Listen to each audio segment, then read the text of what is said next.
Good morning. I've decided to engage in the ritual of breaking my fast with breakfast.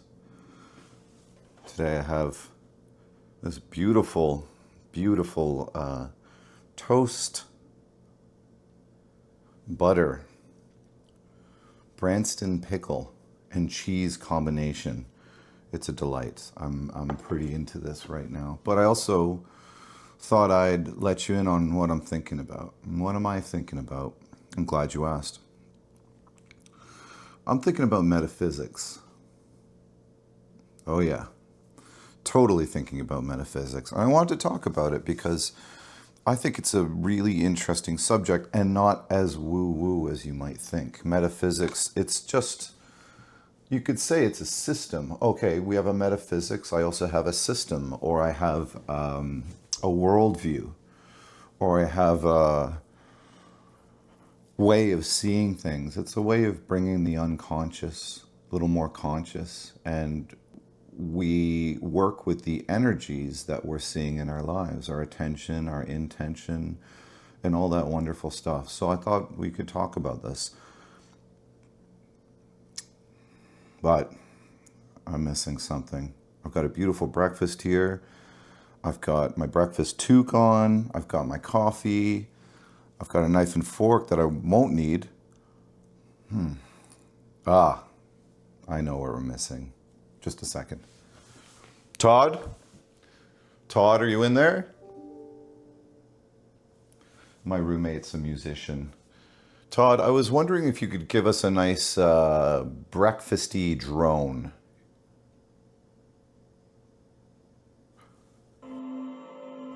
You've done it again, Todd. Thanks so much.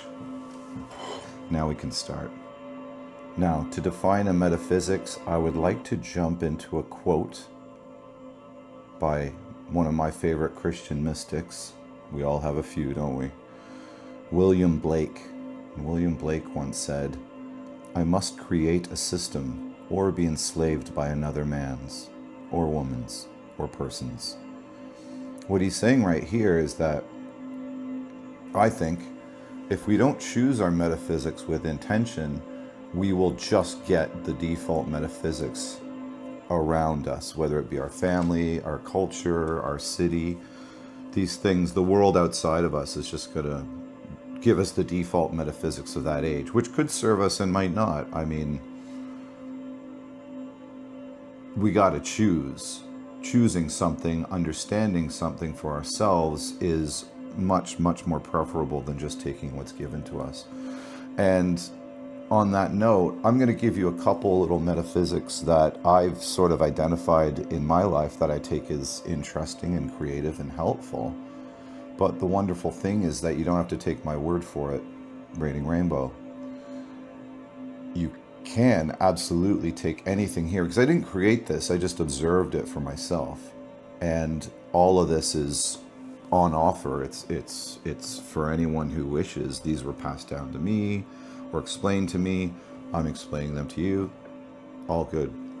And another note, none of this is comprehensive, as these are just little amuse-bouche of metaphysics. Like, you know, when you get those hors d'oeuvres at a wedding and it's like on the big single spoon, it's like, oh, tuna tartare.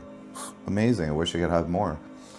Well, who knows? Who knows? Depends on the caterer. But right now, I'm just giving you a little taste, a little side seed, a little door that you can walk into or not. You can close it if it's not working for you. But I think you'll find that some of these will resonate for you, if not all. Excuse me. A little toast.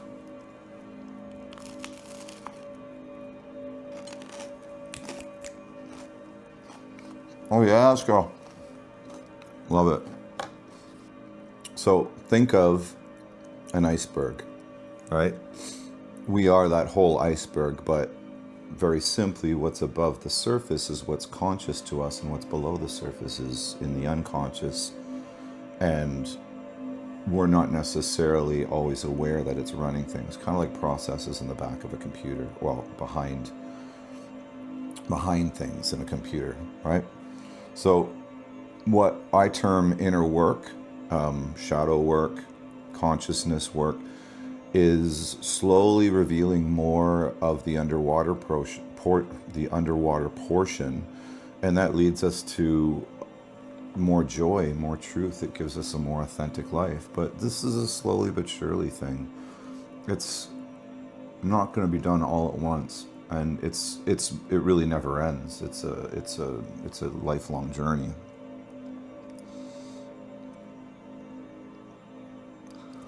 And it's also important to note that this is not merely like a mental thing. This is emotional and physical. This is a learning that slowly comes down mental to emotional to our body, and it makes us gives us a comprehensive whole of who we actually are. Also, many of these can be running at once, and there's so many different metaphysics that can be happening. They're all kind of nested. It's like a crazy Venn diagram, and they're not dogmas. They can either help you or they won't, and that'll change throughout your life, and you just got to trust your intuition with it, really.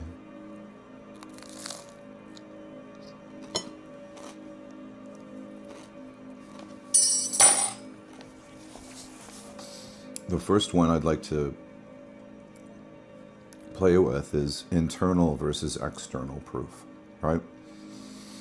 The internal is your inner landscape, your thoughts, your feelings, your intuition.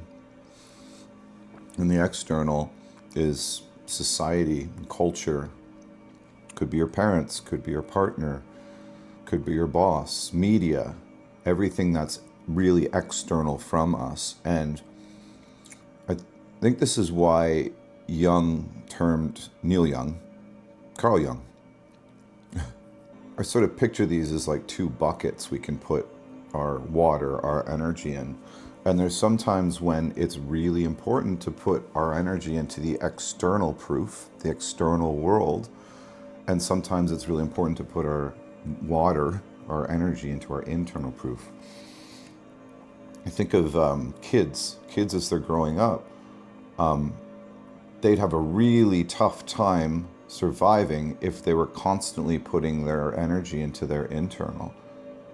They need to listen to their parents, cross the street, brush your teeth, don't talk to strangers, that kind of thing. That development is extremely important for our survival. But there comes a time when we start to interrogate the ideas and the values that were given to us, and we see which ones work and which ones don't. Creativity is like this. If you're creative, you have to be trusting your internal proof as much as possible. It's a constantly shifting thing. Obviously, if I'm going to write and work on this video and think, I got some weird ideas for I'm going to have some breakfast and talk about metaphysical proof, that's fine. But then I go outside and then, I've got to stop at the stop light, green light, and wait for the car to come by. So that's an external proof as well that I need to give respect to. So it's a constantly shifting thing. But with Carl Jung's term of individuation, this is a process of us trusting ourselves more and more, putting more value upon our internal proof versus the external proof around us. And that can be really, really hard, especially in this day and age. I mean, if you're thinking something that most people around you don't think, you're going to instantly assume it's wrong. But what about those conscientious objectors in extremely fascist societies, right? They were right. They were outnumbered, but they were still right. In the Bible, there's a quote in 1 Kings chapter 19, verse 12, the still small voice. I take this to mean intuition and your connection to your being and your true heart. Really, we need to trust it more and more. And this is a constant process. We're constantly surfing this kind of thing. Something that is pretty close to that last one of internal external proof is creation versus absorption, right? Creation is an act that comes from us, our inspiration, our being, our internal world being made manifest in the outer world. Absorption is taking on influences, impressions, and being codependent to the outside opinion or outside energies. And again, there's times for one and there's times for the other, but my suspicion is that we have too much of one, the outside, then that leads to an imbalance in our life. And if we don't have enough of our internal and our creation, our creating, we're going to be depressed. We're going to be off in some way. And that's going to lead to, well, a lot of just really rough times because we're not who we are. The world is too much with us, as they say. So it is a balance. It's a yin and yang. And yeah, too much of either could be unhealthy. But I do think that at a certain point in our life, we do have to be trusting ourselves more and creating more. I mean, if you're absorbing too much of TV, too much of the media and stuff coming at you versus doing your own thing, you're going to be depressed in some way. You're going to get burnt out because there's too much information going on. And by creation, it doesn't mean you have to be writing the great American novel. It could be just gardening. It could be cleaning your fridge. It could be doing some push-ups, going for a walk. This is stuff that we do for ourselves.